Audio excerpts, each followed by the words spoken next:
नमस्कार। आइए आज डिस्कस करते हैं आपकी दैविक पूंजी और आसुरिक पूंजी के बारे में। तो देखिए, समुद्र मंथन का बहुत बड़ा सिग्निफिकेंस है अपने शास्त्र। समुद्र मंथन में अगर आप देखिए, एक साइड असुर हैं और एक साइड देवता हैं। जब दोनों के बीच में मंथन हो रहा होता है तब बहुमूल्य चीजें निकल के आ रही हो, तो ये मंथन का इंपॉर्टेंस बहुत ज्यादा है। और इसीलिए वास्तु पुरुष मंडल में आप देखेंगे तो देवताओं को भी जगह दी गई है और असुरों को भी जगह दी, क्योंकि इन दोनों के बीच में द्वंद्व हमेशा कितने युगों से चलता चला आ रहा है। अब एक इंसान में दैविक पूंजियां होती हैं और आसुरिक पूंजी होती हैं। दैविक पूंजी और आसुरिक पूंजी का वर्णन श्रीमद् भगवद गीता में दिया गया है और मेरे गुरु डॉक्टर खुशदीप बंसल जी ने अपनी श्रीमद् भगवद गीता जो उन्होंने स्वयं लिखी है उसमें एक टेबल के फॉर्मेट में वो सारे पॉइंटर्स दे दिए हैं। तो आप उसको रेफर करके आप देख सकते हो कि आपकी दैविक पूंजी ज्यादा भारी है कि आसुरिक पूंजी ज्यादा भारी है। अब देखिए, इसका इंपॉर्टेंस क्यों आ जाता है। जब आपकी दैविक पूंजी का मैं अगर हल्का सा डिस्क्रिप्शन दूं तो दैविक एनर्जी फील्ड वो हो जाती हैं जो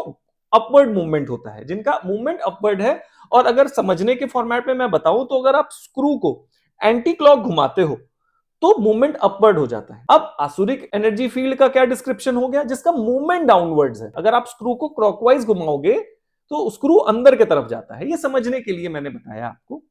तो अगर आपकी दैविक एनर्जी फील्ड्स बढ़ती चली जा रही हैं तो देखिए, ये सारे स्टेटमेंट आपके ऊपर अप्लाइड होते हैं। समय से पहले, किस्मत से ज्यादा, ये सारे स्टेटमेंट, किस्मत, भाग, ये सब आपके लिए एक्टिव हो जाता है। लेकिन अगर आप आसुरिक पूंजी की यात्रा ज्यादा कर रहे हैं तो किस्मत और ये सब चीजें आपसे थोड़ा दूर चली जाती हैं। अब दो कारण समझते हैं कि व्यक्ति दैविक और आसुरिक पूंजी से कैसे इधर उधर जाता है।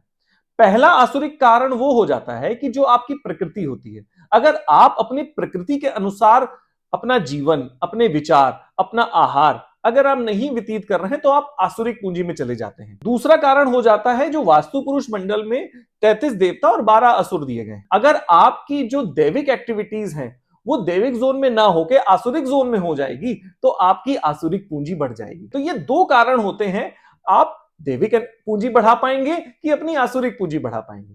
तो ये जो मेरी प्रकृति एनालिसिस रिपोर्ट है, इसमें मैं क्या करता हूं, एक तो सबसे पहले आपका प्रकृति एलिमेंट एनालाइज करता हूं। एलिमेंट एनालाइज करने के बाद मैं ये देखता हूं कि जो एक्चुअल एलिमेंट था, जो at the time of birth में जो आपका था एलिमेंट, उसमें और अभी के सेल्फ में कितना वेरिएशन है, और उस वेरिएशन को फिक्स करने के लिए मेरा प्लान हो। फिर हम लोग ये 15 पॉइंटर्स में डिस्कस करते हैं कि आपकी आसुरिक पूंजी ज्यादा है कि दैविक पूंजी ज्यादा है। और अगर जो जो आसुरिक पूंजियां होती हैं उसमें हम लोग अटेम्प्ट लेते हैं कि क्या क्या जोन को बदल के, ये अलग अलग रेमेडीज देके वो आपकी दैविक पूंजी ज्यादा करी जा सके, ताकि आप भी अपने भाग्य का जो आपके लिए निर्धारित है उसका लाभ उठा पाए। होपफुली ये आपके लिए थोड़ी इंसाइटफुल वीडियो रही होगी। और मैं डॉक्टर खुशदीप बंसल जी की श्रीमद् भगवद गीता का जो लिंक है वो मैं डिस्क्रिप्शन में दे दूंगा।